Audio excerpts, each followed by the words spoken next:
دنوں نمایاں تیزی نظر آ رہی ہے۔ پاکستان کے وزیر خارجہ شاہ محمود قریشی نے عہدہ سنبھالنے کے بعد پہلا دورہ کابل کا ہی کیا اور اس سے پہلے امریکی وزیر خارجہ مائک پومپیو بھی پہلی بار پاکستان آئے، لیکن ہر طرف عہدیدار ایک ہی صفحے پر نظر نہیں آ رہے۔ جس وقت شاہ محمود قریشی افغانستان کے دورے پر تھے، افغانستان میں تعینات امریکی سفیر جان بیس نے بھارتی اخبار اکنامک ٹائمز سے انٹرویو میں کہا کہ پاکستان نے افغانستان اور بھارت کے درمیان تجارت کے لیے زمینی راستہ بحال کرنے پر غور کرنے پہ آمادگی ظاہر کی ہے۔ ایسا 2 ماہ قبل ملاقاتوں میں ہوا، لیکن پھر اگلے ہی روز وزیر خارجہ شاہ محمود قریشی نے اس کی تردید کر دی۔ کل وزارت خارجہ کی جانب سے جاری کردہ ایک بیان میں وزیر خارجہ نے کہا کہ افغانستان اور بھارت کے درمیان تجارت کے لیے زمینی راستہ دینے پر غور کرنے پہ کوئی اتفاق نہیں ہوا، لیکن امریکی سفیر نے ایک ایسی بات ضرور کہی جس پہ تینوں ملکوں کے سفارتی حلقے بڑی حد تک متفق ہیں، اور وہ یہ کہ افغانستان میں عسکری اعتبار سے جیت کا امکان نہیں۔ امن کے لیے سیاسی کوششیں آگے بڑھانے میں امریکی وزیر خارجہ کا حالیہ دورہ پاکستان کتنا مفید ثابت ہوا، اسی بارے میں واشنگٹن کی رائے پیش کر رہی ہیں نیلوفر مغل۔ پاکستان میں نئی حکومت آنے کے بعد یہ امریکی عہدیداروں کا پہلا اعلیٰ سطحی دورہ تھا۔ میرے خیال میں یہ دونوں حکومتوں کی جانب سے ایک دانشمندانہ اقدام تھا کہ اس موقع پر یہ دورہ کیا گیا۔ ہم واضح طور پر دیکھ سکتے ہیں کہ پومپیو کے پاس کہنے کے لیے بہت کچھ تھا۔ اس کے علاوہ اگرچہ یہ دورہ مختصر تھا، لیکن اس میں اہم لوگ شریک تھے۔ کئی امریکی تجزیہ کار اس دورے کو تعلقات میں ایک نیا باب کھلنے کی امید خیال کرتے ہیں۔ میرے خیال میں یہ دورہ ایک مثبت اقدام تھا۔ یہ تعلقات کو مستحکم کرنے اور آگے بڑھنے کی ایک کوشش تھی۔ اس سے یہ ظاہر ہوتا ہے کہ تعلقات کو نیا موڑ دینے کی کوشش کی جائے گی اور دونوں حکومتوں کے درمیان تعاون کی نئی بنیاد تلاش کی جائے گی۔ دونوں ملکوں کے درمیان تعلقات میں گزشتہ سال اگست میں صدر ٹرمپ کی جانب سے جنوبی ایشیا پالیسی کے بعد سے کشیدگی دیکھنے میں آئی ہے، جس میں صدر ٹرمپ نے کھلم کھلا پاکستان پر ڈبل گیم کا الزام عائد کرتے ہوئے اس سے یہ مطالبہ کیا تھا کہ وہ دہشت گردوں کی محفوظ پناہ گاہیں ختم کرے۔ اس کے علاوہ امریکہ کی پاکستان سے افغانستان میں دہشت گردی کو ختم کرنے میں تعاون میں کمی کی بھی شکایات رہی ہیں۔ تجزیہ کار سمجھتے ہیں کہ اگرچہ ٹرمپ انتظامیہ کی جانب سے اس دورے کے ذریعے عمران خان کی طرف ہاتھ بڑھانا ایک اچھی علامت ہے، لیکن امریکہ کا جو موقف ہے وہ اپنی جگہ رہے گا۔ جہاں تک بات ہوتی ہے پاکستان اور امریکہ کے خارجہ تعلقات کے، اگر پاکستان طالبان کو کنونس کر سکتا ہے کہ وہ امریکہ سے ڈائریکٹلی بات کرے اور افغانی گورنمنٹ سے ڈائریکٹلی بات کرے، تو شاید ہم ایک ریسیٹ دیکھ لیں یو ایس اور پاکستان کے درمیان۔ وزیر اعظم عمران خان کا کہنا ہے کہ پاکستان اب کسی اور کی جنگ نہیں لڑے گا۔ وزیر خارجہ شاہ محمود قریشی نے اس بات کی ضرورت پر زور دیا ہے کہ پاکستان اور امریکہ کے درمیان تعلقات کی بنیاد اعتماد اور احترام پر مبنی ہونی چاہیے۔ تو کیا پاکستان کی نئی حکومت کے یہ بیانات اور امریکہ کا روایتی دباؤ کارگر ثابت ہوگا؟ میں یقین سے کچھ نہیں کہہ سکتا۔ میرے خیال میں امریکی حکومت کو اس حوالے سے فیصلے کا سامنا ہے کہ پاکستان پر مزید دباؤ کی حکمت عملی جاری رکھی جائے یا نہیں، جس کے کچھ نتائج بھی سامنے نہیں آ رہے جس کی وہ توقع کر رہے تھے۔ امریکی وزیر خارجہ پومپیو نے اس دورے میں اپنے ہم منصب شاہ محمود قریشی کو بھی واشنگٹن آنے کی دعوت دی، جس کے بارے میں امریکی تجزیہ کار کہتے ہیں کہ بات چیت ہوتی رہنی چاہیے، کیونکہ مسائل اور بدگمانیاں تب پیدا ہوتے ہیں جب بات چیت بند ہو جاتی ہے۔ Nilofar Mughal, Urdu VOA، Washington. اس وقت واشنگٹن کے تحقیقی ادارے United States Institute of Peace سے منسلک تجزیہ کار جانی واش وائس آف امریکہ کے نیو یارک اسٹوڈیو سے ہمارے ساتھ ہیں۔ Johnny, welcome to View 360۔ Let's start with what the ambassador of the United States to Afghanistan said, John Bass. We saw that he made a statement about land route for trade between Afghanistan and India, and Pakistani Foreign Minister Qureshi came out with a statement rejecting it. These kind of disagreements that we're seeing popping up a lot lately, what do they show? And what do they mean for this cooperation between Pakistan and the United States? Well, thank you for having me. In the first place, I think it's difficult to know what actually was said in private meetings about the possibility of an overland route between Afghanistan and India.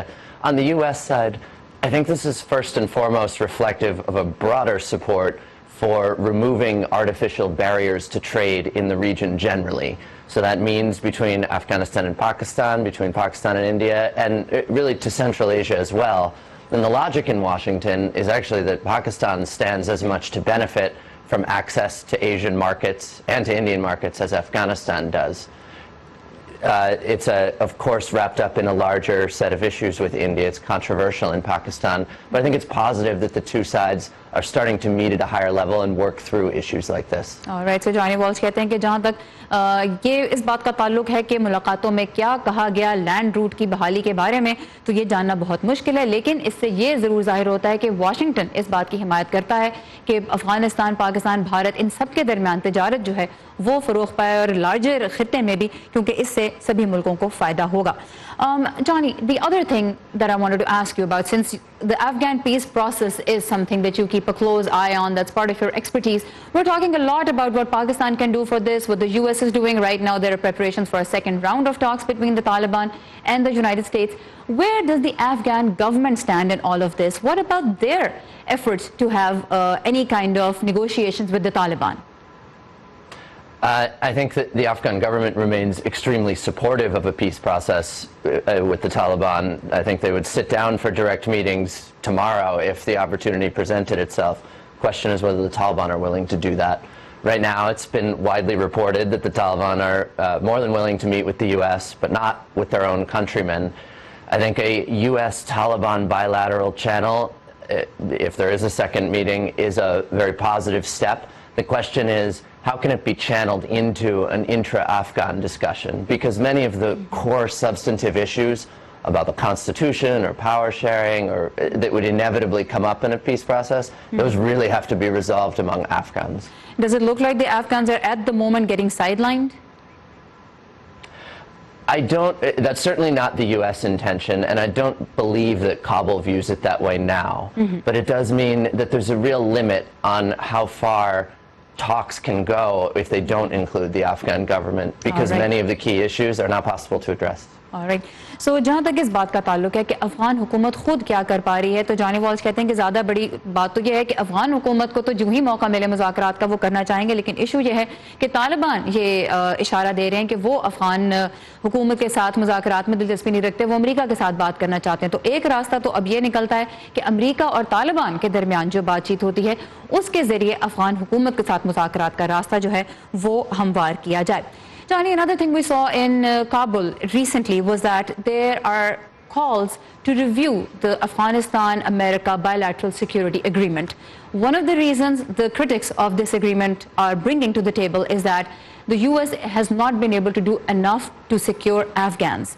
Now, those in the government who say they need to keep this agreement say that this is just a political ploy that some in Afghanistan are using under international pressure. When it comes to the bilateral security agreement between the United States and Kabul, should Washington worry about these kind of talks when they happen in Kabul?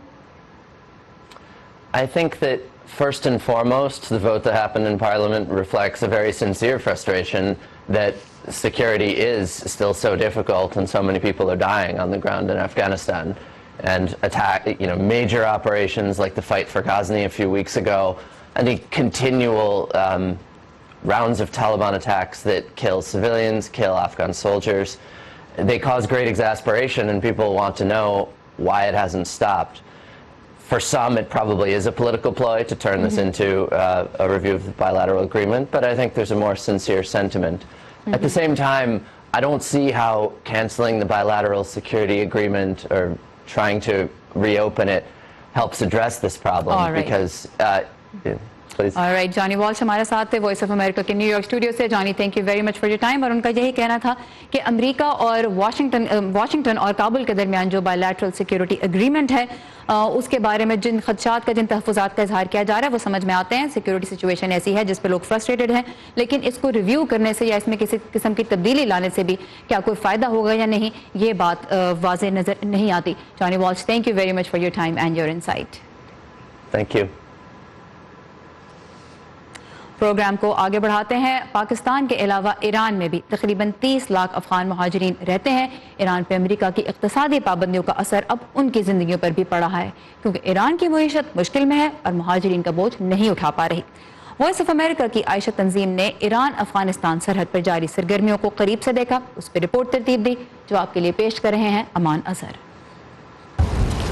इस साल ये सरहदी गुजरगाह मामूल से ज्यादा मसरूफ रही है, खासतौर पर जब से वाशिंगटन ईरान के जौहरी मुआहदे से अलहदा हुआ है. और मजीद इक्तसादी पाबंदियां आयद की हैं। ईरानी रियाल इंतहाई नीचे गिर गया है, यहाँ तक कि कुछ माह पहले ब्लैक मार्केट में $1 खरीदने के बदले 60,000 रियाल दिए जाते थे और अब 1,40,000 लगते हैं। लिहाजा इस खानदान की तरह ये अफगान बाशिंदे जो ईरान में काम करते हैं और अपने घरों को डॉलर्स में रकम भेजते हैं, उन्होंने अपनी तनख्वाह और बजट में भी बहुत कमी देखी। हमारे पास कोई चारा नहीं था सिवाय इसके कि हम वापस जाएं। हम अपनी मुआशी सूरत हाल की वजह से ईरान गए थे। हमारा वहाँ बिजनेस था, लेकिन हमें 23 मिलियन ईरानी रियाल का नुकसान हुआ। जब ईरानी करेंसी की कदर कम हो गई तो हमें मुश्किलात का सामना हुआ। हमारे पास जाने के लिए भी पैसे नहीं थे, लेकिन हमें डिपोर्ट कर दिया गया। अब इस सूरत हाल के साथ ईरान में अफगान बाशिंदे ऑप्शंस ढूंढ रहे हैं। बहुत से सिक्योरिटी की खराब सूरत हाल की वजह से वापस नहीं जाना चाहते, इसलिए वो मजीद खुशहाल इलाकों में जाने के लिए गैर कानूनी तौर पर सरहद अबूर कर रहे हैं, लेकिन कुछ को पकड़कर अफगानिस्तान वापस भेजा गया। ज्यादातर डिपोर्ट होने वाले नौजवान हैं जिन्हें ईरान और तुर्की की सरहद पर गिरफ्तार किया जाता है, जहाँ से आगे वो यूरोप जाना चाहते हैं। इनमें से बहुत से बगैर दस्तावेज वाले पनाहगुज़ीनों के तौर पर ईरान में ही रह रहे हैं, जबकि कुछ अभी काम की तलाश में यहाँ आए हैं। मैं 8 माह कबल काम के लिए ईरान गया था। ईरानी मुझे पकड़ के फौजी अड्डे ले गए। उन्होंने पैसे लेकर मुझे खाक सफेद इलाके पहुंचाया। वहां हमारे पास खाने की कोई चीज नहीं थी। निस्फ से ज्यादा बगैर दस्तावेज के अफगान बाशिंदे इस साल ईरान से वापस आए हैं। उनका कहना है कि उन्हें मदद मिली, लेकिन ज्यादा नहीं। हम कानूनी पनाहगुज़ीनों को ट्रांसपोर्टेशन के लिए $200 या इससे भी ज्यादा रकम देते हैं। इंटरनेशनल ऑर्गेनाइजेशन फॉर माइग्रेशन दस्तावेज न रखने वाले गरीब लोगों, औरतों और बच्चों को वापसी के सफर के अखराजात देते हैं। इमदादी एजेंसियां ये तस्लीम करती हैं कि उनके पास हर एक की मदद के लिए वसाइल नहीं, लिहाजा बहुत सौ की मदद नहीं हो पाती। आयशा तंजीम की रिपोर्ट के साथ अमान अजहर, उर्दू VOA। भारत के वजीर मुमलिकत बराए खारजा उमूर VK सिंह ने वॉइस ऑफ अमेरिका से एक इंटरव्यू में कहा है कि भारत पाकिस्तान की नई हुकूमत के साथ मुज़ाकरात के लिए साजगार माहौल का मुंतज़िर है। इस खबर की तफसील के लिए आइए हमारी वेबसाइट urduvoa.com पर, जहां आपके लिए बहुत से दिलचस्प मज़ामीन और वीडियोस भी मौजूद हैं, जिन्हें आप दोस्तों के साथ बस एक क्लिक के जरिए शेयर कर सकते हैं। पाकिस्तान में एक अरसे से सहाफ़ी सेंसरशिप की शिकायत कर रहे हैं, जिसमें न्यूज़ वेबसाइट्स को बंद करना, अखबारात की तरसील रोकना और टीवी प्रोग्राम्स को रियासती इदारों और पॉलिसियों पर तनकीद से बाज रखना शामिल है। चंद पाकिस्तानी अमरीकी नौजवानों ने अब जदीद टेक्नोलॉजी की मदद से सेंसरशिप का एक तोड़ निकाला है और इसे लेकर हमारे पास आए हैं साकिब इस्लाम। साकिब, क्या है ये प्लेटफॉर्म, किस तरह काम करता है? जी सारा, इसका नाम है इनक्रिप्ट और इनका मिशन है मेकिंग जर्नलिज्म ट्रूली फ्री। यानी इनका मकसद ये है कि जो एक ऑनलाइन प्लेटफॉर्म फराहम किया जाए सहाफ़ियों के लिए और सहाफ़ती इदारों के लिए, जहाँ पर वो कॉन्टेंट को, मवाद को शेयर कर सकें और फिर दूसरे लोग उससे मुस्तफ़ीद हो सकें। लेकिन द ट्विस्ट इज़ कि उसको कोई इदारा, शख्स या हुकूमत ब्लॉक नहीं कर सकती, उसको सेंसर नहीं कर सकती। ये जानने के लिए कि ये इनक्रिप्ट है क्या, मैंने ट्रैवल किया बॉस्टन में, मैसाचुसेट्स में, जहाँ हार्वर्ड यूनिवर्सिटी में इन्होंने ये एक स्टार्टअप शुरू किया है। तो देखते हैं कि मज़ीद ये क्या है इसमें, उसके बाद मज़ीद बात करते हैं इसमें। डॉक्टर मोहम्मद अली चौधरी का कहना है कि ज़माना तालिब इल्मी में उन्हें पाकिस्तान से बाहर की दुनिया की एक मुकम्मल तस्वीर तक रसाई मुश्किल थी। मैं पाकिस्तान में पला पड़ा हूँ, तो जब मैं हाई स्कूल में होता था तो उस वक्त हम लोगों को यूट्यूब की एक्सेस नहीं थी। और इसकी वजह यह है कि इंटरनेट पर मौजूद तमाम मालूमात का मंबा चंद सर्वर्स हैं, जिनका कंट्रोल हुकूमतों और इदारों के हाथ में भी हो सकता है। और जब किसी गवर्नमेंट ने कोई इन्फॉर्मेशन बंद करनी होती है, वो सर्वर को रिक्वेस्ट करता है या सर्वर का जो एक्सेस है वो ब्लॉक कर देता है अपने कंट्री में, और आप इन्फॉर्मेशन हासिल नहीं कर सकते। और इसी कशमकश में जब अली आला तालीम के लिए अमरीका मुंतकिल हुए तो उन्हें आज़ादी मालूमात का गहरा एहसास हुआ और उन्होंने अपने हमख्याल लोगों के साथ मिलकर इनक्रिप्ट की बुनियाद रखी। हम ये मानते हैं कि हर इंसान का हक है कि वो सही इंफॉर्मेशन हासिल करें, और इस मकसद के लिए इनक्रिप्ट ने ब्लॉकचेन पर मबनी जदीद टेक्नोलॉजी का इस्तेमाल किया है, जिसके जरिए सार्फिन के कंप्यूटर्स बगैर किसी सर्वर के एक दूसरे के साथ राब्ते में होते हैं, और जिसका नुक्ता नजर ये है कि लोग महफूज तरीके से अहम मवाद को ऑनलाइन शेयर कर सकें।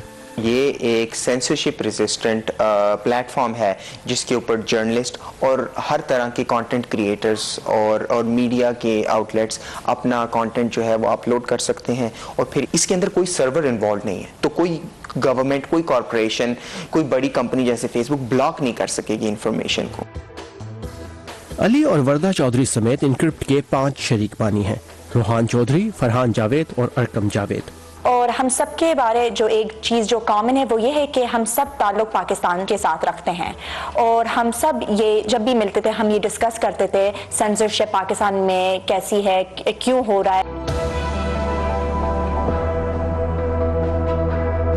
इनक्रिप्ट के फाउंडर्स का कहना है कि उनके आज़ादी सहाफ़त के तहफ़्फ़ुज़ को यकीनी बनाने के इस ख्याल को हकीकत में बदलने में हार्वर्ड यूनिवर्सिटी की इनोवेशन लैब का एक अहम किरदार रहा।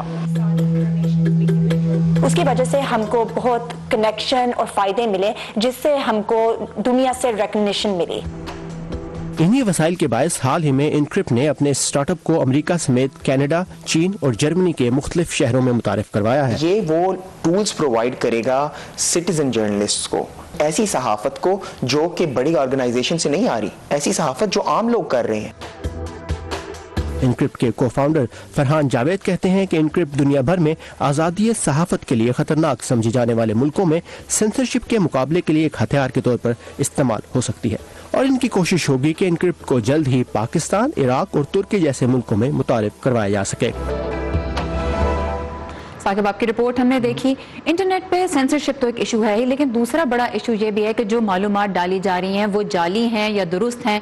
ये जो प्लेटफॉर्म है इनक्रिप्ट, किस तरह से इसमें फ़र्क वाज़े करेगा? बिल्कुल, ये एक वेब 3.0 टेक्नोलॉजी है, ब्लॉकचेन जिसे कहा जाता है, और इसका एक बुनियादी और बिल्कुल सादा सा कॉन्सेप्ट ये है कि एक peer to peer computers connection है, जहाँ एक ओपन रजिस्टर है जहाँ पर लोग मालूमात का इंदराज कर सकते हैं, कंटेंट शेयर कर सकते हैं और जो बाकी लोग हैं वो उसको वेरीफाई करेंगे कि ये मालूमात ठीक है, ये कंटेंट सही है या नहीं, और अगर वो कंटेंट गलत है या वो मालूमात गलत है तो वो खुद ब खुद रिजेक्ट हो जाती है। तो इस तरह ये है कि ये कोई एक इदारा, हुकूमत या कोई उसको जो है सर्वर उसको कंट्रोल नहीं कर रहा। तो जब मालूमात खुद ब खुद शेयर हो रही है, खुद ब खुद वेरीफाई हो रही हैं और खुद ब खुद वो शेयर की जा रही हैं, तो इस तरह ये है कि लोग जो है, आम लोग और इदारे जो हैं वो इससे फ़ायदा उठा सकते हैं। और ये 5 नौजवान हैं, उनका मकसद यही है कि पाकिस्तान में सहाफ़त को आज़ादी दी जाए। ऑलराइट, साकिब इस्लाम हमारी रिपोर्ट लेकर आए। Thank you very much. Thank you.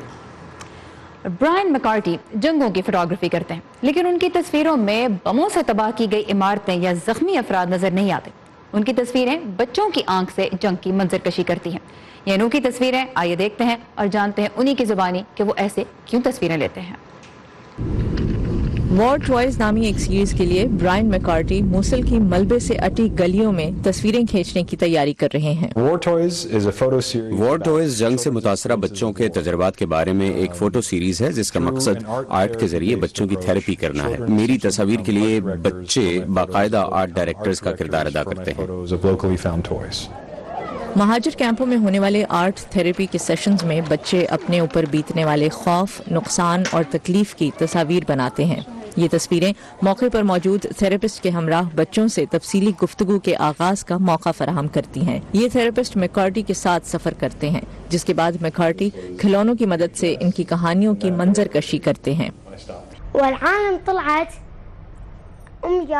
जब लोगों ने भागना शुरू किया तो मेरी वालिदा ने मुझे और मेरी बहन को बाकी खानदान को लाने भेजा।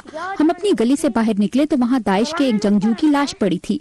उसका पेट फटा हुआ और बाजू बदन से अलग उसके करीब पड़े थे।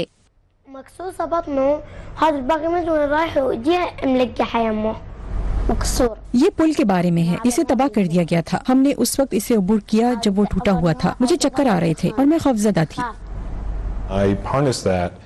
जो कुछ इन बच्चों ने देखा और बर्दाश्त किया है, मैं उसकी मदद से इनकी कहानियां तैयार कर रहा हूं और इन्हें ऐसे अफराद को दिखाता हूं जिन्होंने इससे पहले इस किस्म की सूरत हाल न देखी न सोची होती है, और यही मेरा मकसद है।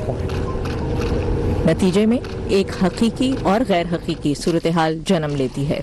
खाके बनाने का अमल कई दिन पर मुश्तमिल होता है। एक बार जब मैकार्टी एक तस्वीर मुंतखब कर लेते हैं और मंजर कशी के लिए खिलौने भी तलाश कर लेते हैं, तो ग्राउंड पर होने वाले उनके काम ने उन्हें कभी कभार खतरे में भी डाला है। अक्सर जहां वो मंजर कशी करते हैं उस जगह के करीब ही लड़ाई हो रही होती है।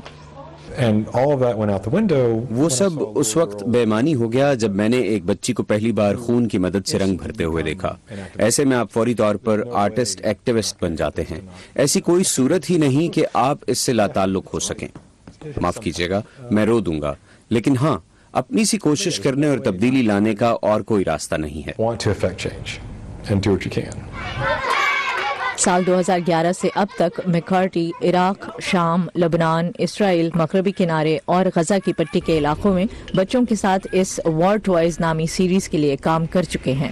فیتھ لیپڈس کے ساتھ نخبت ملک، اردو VOA۔ امی، حکمران امریکہ کے ہوں یا ہندوستان کے، افغانستان کے یا پھر پاکستان کے، انہیں کچھ نہ کچھ تو کہنا ہے نا اپنے ملک کے لیے۔ لیکن ایسے میں ہمارا کام کسی حکمران کی بات پر ناراض ہو جانا یا پھر تالیاں بجانا تھوڑا ہی ہے۔ خدا بس اتنی سمجھ دے کہ جو جیسا کہے ہم اسے ویسے کا ویسا آپ تک پہنچا سکیں۔ باقی پھر آپ تو سمجھدار ہیں ہی، بڑی جنگ پاکستان ٹیررزم کے خلاف لڑ رہا ہے اس پروفیشن میں نا امی، بس اتنا سا تو خواب ہے۔ خبر جیسی پہنچے ویسی، ویو 360 صرف آج نیوز پر۔